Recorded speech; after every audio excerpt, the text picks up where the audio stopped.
Ameni. Amen. Ameni vadikani, tadzokazve kuzonzwa kutaura kwaMwari nekugona kwavo kwavanotiitira. Tinoda kungokuparia manyara muzita raJesu kwese kumativi mana kwamuri. Tinokudai zvakanyanya. Toda kungozwa kutaura kwaMwari kwakanaka mukati meupenyu hwedu. Mwari vachikudzwa muzita raJesu. Amen. Tichaverenga shoko raMwari rinobva kuna Zvakazarurwa chapter 22 verse 12. Rinoti izvoni, tarirai ndinokurumidza kuuya, mubayiro wangu ndinawo, kuti ndipe mumwe nemumwe sezvaakabata. Ndini Alpha naOmega, wokutanga nokupedzisira, kutanga nokuguma. Zviri kutaura shoko raMwari vanoti izvoni, Mwari vedu vanoti ndinokurumidza kuuya kuzopa mumwe nemumwe sezvaakabata. Ndaingofunga hangu ndichiti vanouya kuzopa mumwe nemumwe zvaakabata zvireva kuti vakuva munhu wese. Saka kune munhu anenge akatobatawo zvakaipa, vanouya kuzomupa mubayiro wachona uyoyo wezvaakabata izvozvo zvachona. Akabatawo zvakanaka vanongouya vachizongomupa futi, nokuti vati ndinouya kuzopa mumwe nemumwe sezvaakabata. Saka dai Mwari vakatiwanirawo nyasha tingoona kuti tichikubata zvinhu zvakaita sei kuti tizowanawo mubayiro pakupedzisira. Ndinofara rimwe shoko raMwari rinotaurwa naPauro achitaura achiti izvoni, ndakarwa kurwa kwakanaka, ndakachengeta kutenda, ndakuzopfekedzwa korona. Aingo zvinhu zvakafanana nevhesi yandaverenga kuti inini hanzi ndadonga mweya wangu, achireva kuti akanga akora akuenda nguva yake yakwana yekufa, asi achiziva kuti peno chaachazopiwa. Ndosaka aitaura izvozvo. Ndobva ndangopara nezvimwe kuti zvaaitaura achiti izvoni, ndosaka aitira kuti hanzi ndinokanganwa zvese zvandinoitirwa. Aingovavaria korona iyoyo, aingova mubayiro iwoyo. Ndozvataurwa kuna Zvakazarurwa kuti ndinouya kuzopa mumwe nemumwe zvaakabata. Zvawakaita zvakanaka, zvakaipa, vanouya kuzongokupa.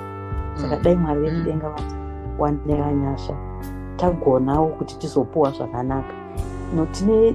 Tinongokanganwa, tiri vanhu tinokanganwa. Pane time yoni ukangofara so unobva watokanganwa kuti kune tichazopuwa zvimwe zvinhu zvatiri kuita izvozvi, pane zvatichazopuirwa mubayiro. Tinozvikanganwa, takungofara tichinokanganwa, tichiita zvakaipa, tichiita zvisingapadzi Mwari. Saka dai Mwari vanangoonesa kuti tigare tichingoziva kuti tine mubayiro watichapuwa, tino mubayiro watichapuwa. Ndosaka muchaona vanhu vachimhanya vaya vanomhanya because anoziva kuti ndikangohwina besi titonopuwa something. Saka something iyo ndiyo tinotoda redu yakanaka. Tozokanganwa kuti aimbopasi tichiremerwa, tichirwadza, tichiita sei.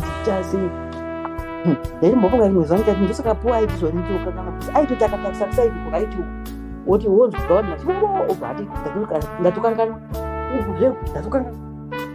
kumashure, ngatokanganwa achingozva kuti ndinoda mubayiro. Unotodiwa mubayiro kuti vasikana. Saka zvimwe zvinhu zvese atisanei nazvo, tingochengeta kutenda. Hanzi ndakachengeta kutenda nevazhinjiwo vakachengetawo kutenda ivavo vakunopuwa chikoro. Saka nesuwo vadikana, zvishuwa nyika inorema, nyika inorwadza, inochemedzesa, but amboshingirirai tiwane mubayiro. Michando chinochise sindaitaura pandaiparidza yekuchechu ngatizvo takatomuka takatogara so but kungofengenura kuchitonyorwa tozongonzi toshaya mubayiro wacho, topuwa zvakaora kana kuti tonzi hapana zvawakaita. Saka toka tikashingira tichiita nemwoyo yedu yese vadikani, mwoyo yedu yese. Tinosvika zvonzi vanangu makakunda. Chinonzi kukunda kusingokunda kuti unongotaura zvaunoda, unongoita zvaunoda, unongofamba zvaunoda, uchingoita zvaunoda wenzi wakakunda. Pane zvimwe zvaunoti izvi handiti nokuti izvi handidai, izvi hangu gaini kudai. Ndosaka muchinzwa shoko raMwari richitaura pindai nesoro rakamanikana. Zvekuti unozvitozvikwizikana nokuti dhafu nokuti zvekudai so kuti upinde pasoro rakamanikana ivo pachirwadza. Pakurwadza ikoko ndokunozoti mubayiro wanzi naJesu ndikukurumidza kudzoka. Kukurumidza kwavanoita kuna ivo ndogona kuvatangira kana kuti ivo ndovanoziva kuzotitora. Saka ipapa zvinotiwa uzivi kuti hazvinei kuti takasimba, hazvinei kuti tichiri vadiki, hazvinei kuti takazodini. Hangonzi ndinokomunidza kudzoka pamubairo wenyu mumwe nomumwe sezvaakabata. Saka kana uchitaura zvinhu zvisingaziva kuti zvine mubairo nezvokutaura izvozvo, mafambiro kuti iwe ane mubairo here, magariro omutane vamwe ane mubairo here. Pane mwana asingazvizivi kuti zvanzi kunotoone mubairo wachazopuwa. Saka izvo titodawo kuti izvozvi ngatitogadzira takaziva kuti kune mubairo wadikani watichazomupuwa. Hamene kuti wakaita sei, asi vangotivimbisa vakati ndinodzoka ndokunza kuya ndovanokupai mubairo mumwe nemumwe sezvaakabata. Zvinorwadza, zvinorema. Zvanofanira vashandi vemumba ndezvazviri pamungasizototi mitemo yacho imwe yacho angadanga kufikisa bedzi ngoda kurwadza wadai unoona kuti hapana zvambozviitika ndizvo zvanofanira kunamata. Nasaka kubanaka dai pasina kunamata. Rimwe zuva ndakambodaro ndashatirwa somwe munhu angondigumburisa akati ndojima munhu ndojimana ndonomwe mukadzi hazviti akadarwadziwa ndazokuno kumba ndikati ndatadza mari ndiregerei zvezvichirwadza vadikani. Anzi atifambei nesuo rakamanika nedhoo rakamanika dhoo nesuo rakamanika vatiboza zihodhi kare zihodhi rakadai so kare unoenda uku wodzoka futi woenda uku kana kwainzi anoita akadai so wodzoka zvoenda akadai so hapana anozopamba mafambiro aunoda. Manje kanaka kadiki kanonetsa wewe kadiki ukadai neminzwa ukadai so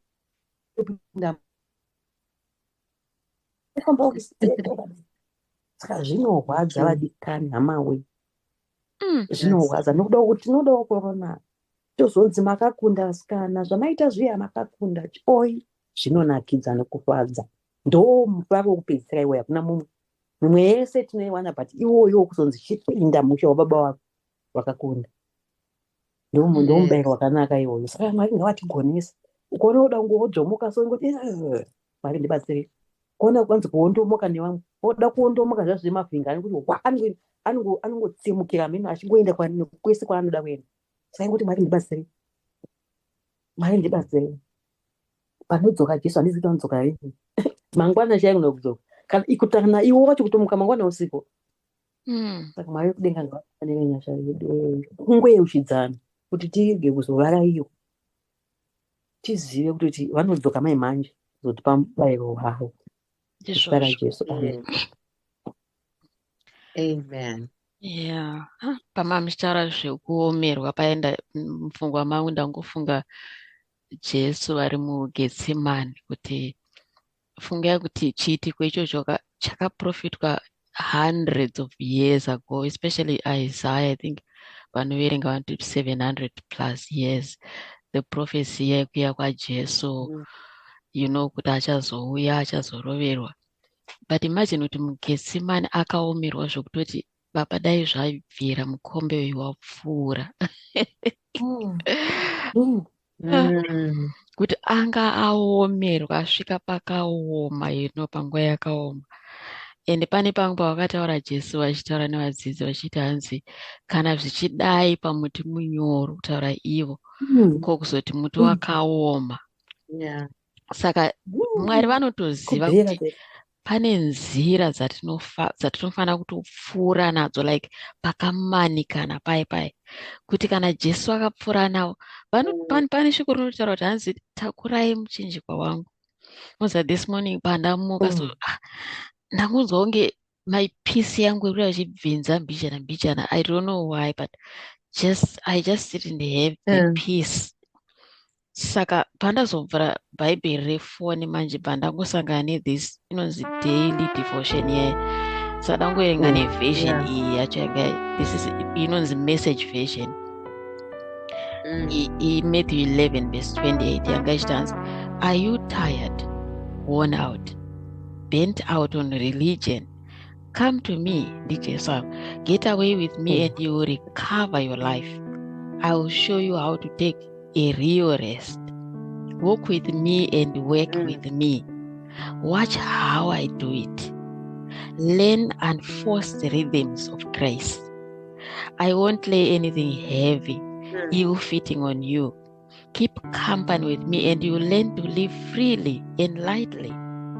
And ndafunga futi paipo kuti pana Isaiah 26:3 pakanzi, you will keep him in perfect peace whose mind is steadfast. Rimwe vision utanzi whose mind is stayed on you. You know, because he trusts in you. So which means kuti Sunday tofunga kuti perfect peace iri kutaurwa ikai. It's not kuti pane kwatinomboenda kune imwe nzvimbo kunoitsvaga. But titori mavari Jesu wachivawo. Kungocheuka chete kutarisa kwavari, because munhu wese akazvarwa patsva nditi hanzi mweya waMwari wakugara Jesu ari mandiri. Saka isinoti tinomboenda kune imwe nzvimbo tonotsvaga kuti Jesu zvazooma bla bla bla.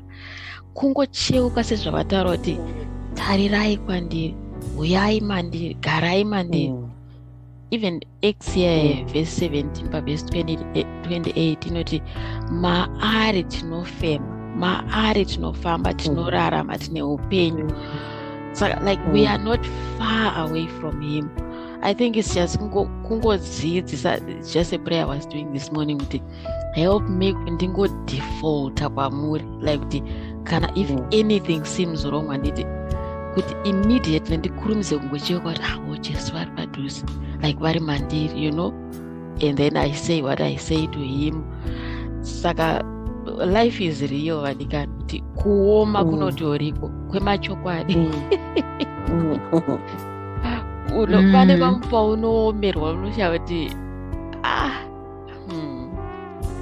Saka mubayiro unodiwa wataura nhasi chipo. Saka unodhura mubayiro wacho, hauna kuchipa, you know. Unofanira kumhanya kusvika wachibata chakataurwa naPaul uya kuti ukaverenga nyaya dzake mabasa evapostori unongopererwa kuti munhu haana kubva pana Mwari kusvika pamagumo. Saka mubayiro tinoda vadikani, Mwari vatibatsire.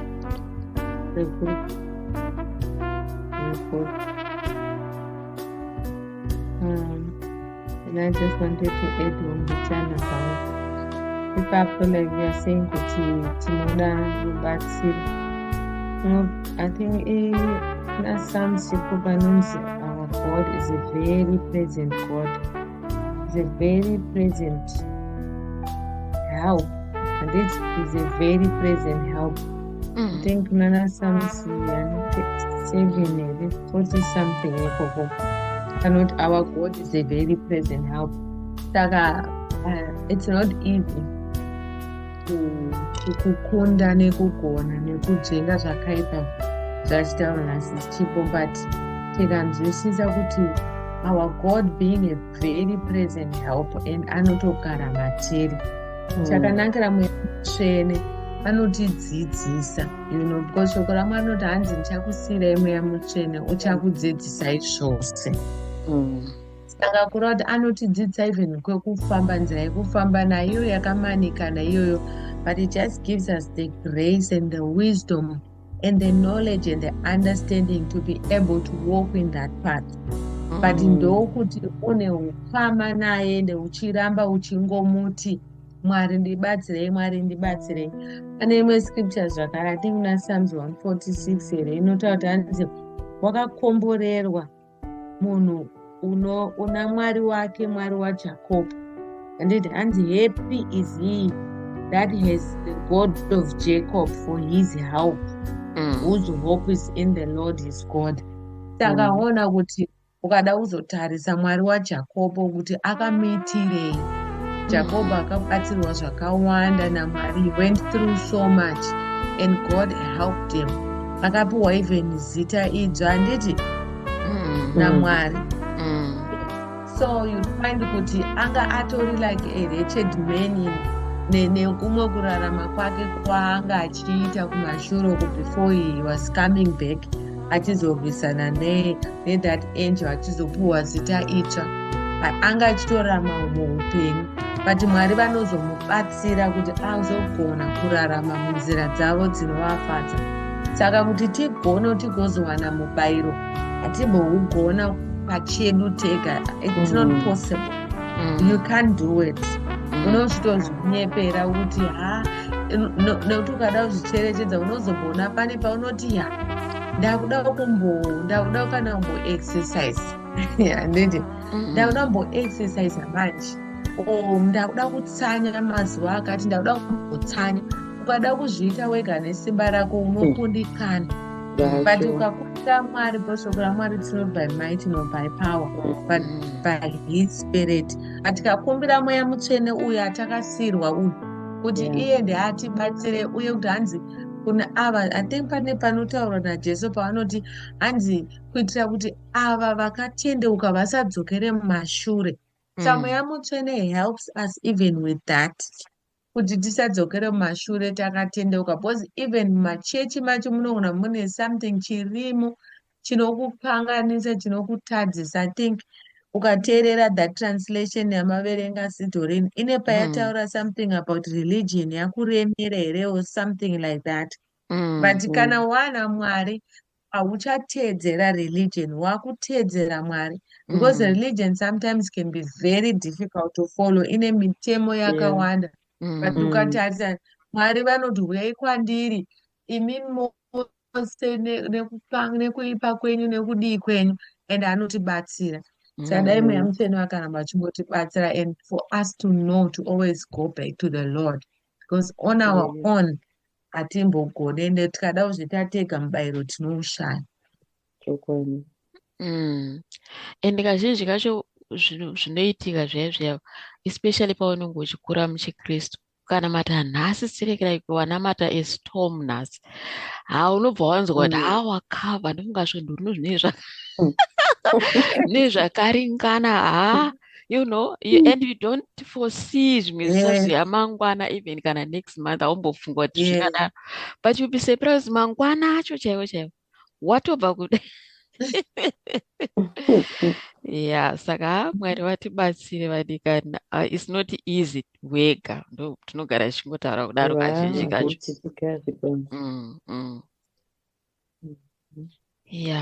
Vadikani taperera pano svondo rino. I hope kuti munoitirwa zvakanaka nediscussion yedu. Musaregere kushare pamwe nevanenge vachida kuzobatsirwawo. Saka tinotenda Mwari nekubatsirika kwedu, nevachazoteerera nevachabatsirika. Musakanganwe kusubscribe, kushare, kulike, kukomenda, masuggestion, whatever you have. Saka tichavhara nekunyengetera. Baba, tinokutendai neshoko renyu ramatiburutsira manheru ano ekutirangaridza Mwari kuti upenyu huno hauzi dambe, asi pane mubayiro uripo kumagumo kweupenyu. Isu pamwe hatizviise mumusoro kana kuti hatizvidzamise, but zvinhu zvakakosha kwazvo Mwari, nekuti shoko renyu rinotaura pane pamwe pamakataura Mambo Jesu mukati vazhinji vachauya kwandiri vachiti Ishe, Ishe, takaita zvakati tikaita zvakati, kureva kuti vanhu vaitombodana zita renyu, vanhu vaitomboya kuchechi. Saka tibatsireiwo Mwari kukoshesa basa renyu, kukoshesa umwari hwenyu, ubaba hwenyu muupenyu hwedu Jehovha. Tibatsireiwo kukoshesa chiKristu chedu Mwari Mweya Mutsvene.